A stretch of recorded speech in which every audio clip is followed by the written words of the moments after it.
Kita dapati ada pandangan misalnya dari cara hidup agama-agama lain. Kita juga dapati juga ada pandangan hidup atau cara hidup dari mabda atau ideologi-ideologi lain selain Islam, seperti misalnya kapitalisme dan juga sosialisme komunis. Sudah barang tentu ini tidak berkesesuaian dengan Islam. Nah, sesuatu yang sifatnya khas ini maka haram sifatnya bagi kaum muslimin mengambil hadoroh di luar Islam sebagai nilai atau norma yang dia pakai dalam pandangan hidup dia. Assalamualaikum warahmatullahi wabarakatuh. Sahabat yang dirahmati Allah, kita sama-sama tengah berduka karena belum lama ini tenggelam kapal selam KRI Nanggala. Maka mudah-mudahan tausiah kali ini bisa memberikan sedikit pencerahan tentang pemanfaatan teknologi atau hal-hal lainnya yang itu bersinggungan langsung dengan kehidupan kita sehari-hari. Sahabat yang dirahmati Allah, kadangkala kaum muslimin itu menjadi bimbang dan ragu-ragu, tidak bisa memilah mana di antara sarana-sarana kehidupan ini yang boleh dia pakai, boleh dia gunakan, dia ambil, sebaliknya mana yang tidak boleh atau terlarang untuk dia pakai dan dia manfaatkan. Oleh karena itu menjadi sangat relevan di sini untuk bisa memahami perkara tersebut. Baik sahabat yang dirahmati Allah, kita perlu mengetahui ada yang namanya hadoroh, kemudian ada yang namanya madaniyah. Hadoroh adalah sekumpulan tentang konsepsi hidup.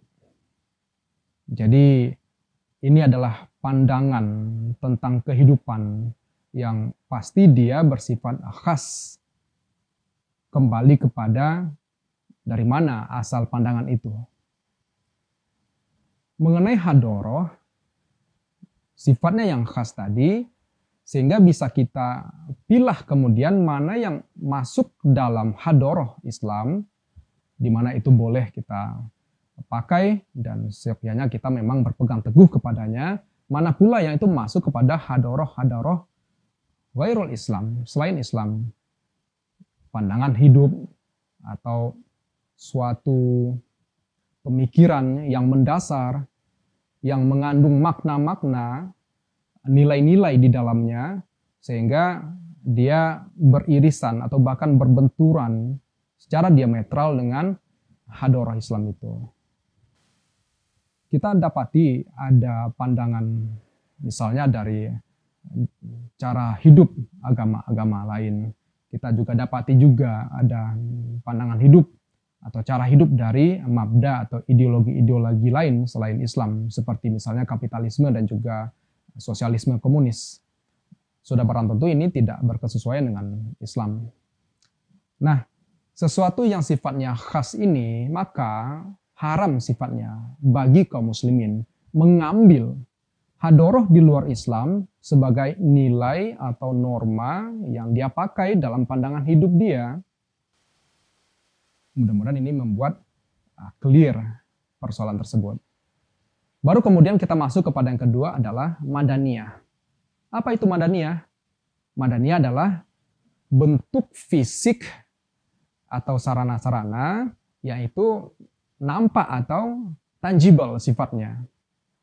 Kalau tadi kita katakan hadoroh, dia lebih kepada pemahaman dan letak pemahaman ada di dalam benak. Dia bersifat intangible. Nah, sementara madaniyah di sini itu adalah wujud-wujud fisik. Nah, madaniyah ada dua.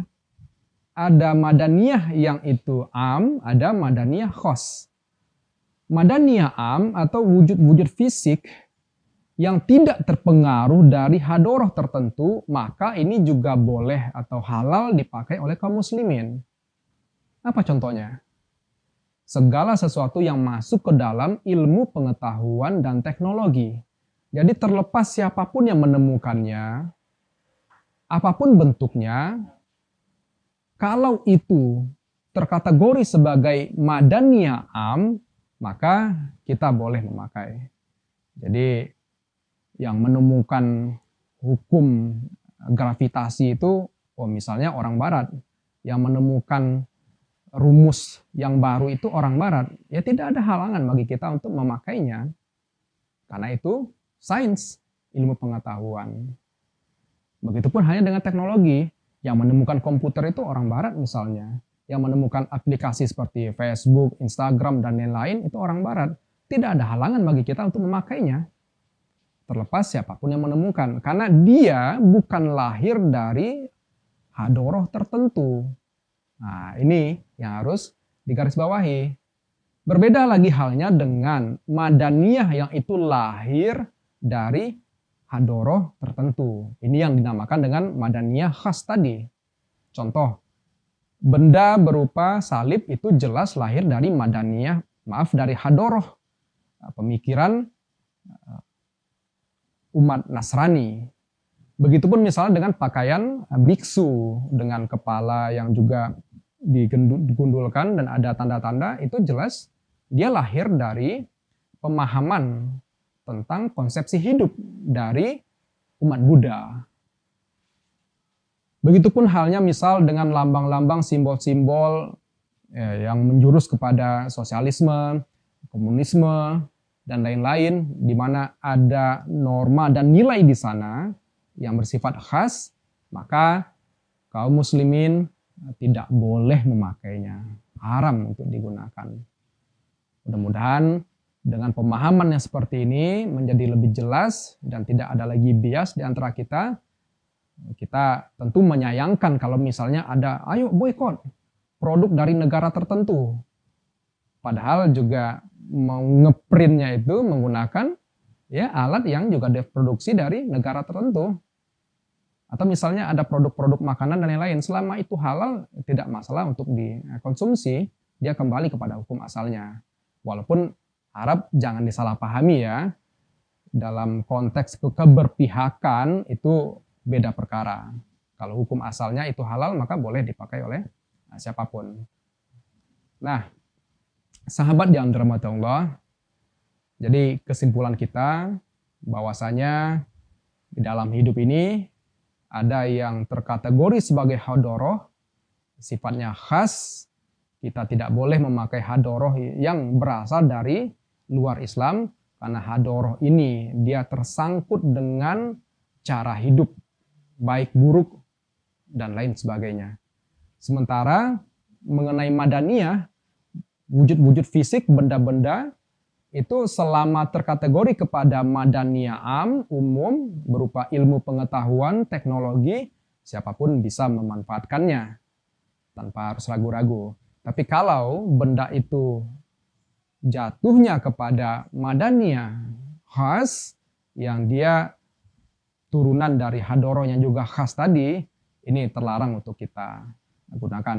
Mudah-mudahan kita tidak terjebak memanfaatkan sesuatu yang itu haram, yang itu tidak boleh kita manfaatkan, dan kita tidak menjadi ragu kemudian untuk memanfaatkan apa yang sebenarnya itu boleh untuk kita manfaatkan. Sekian dari saya, salah janggal mohon maaf. Akhirul kalam wa billahi taufiq wal hidayah. Assalamualaikum warahmatullahi wabarakatuh.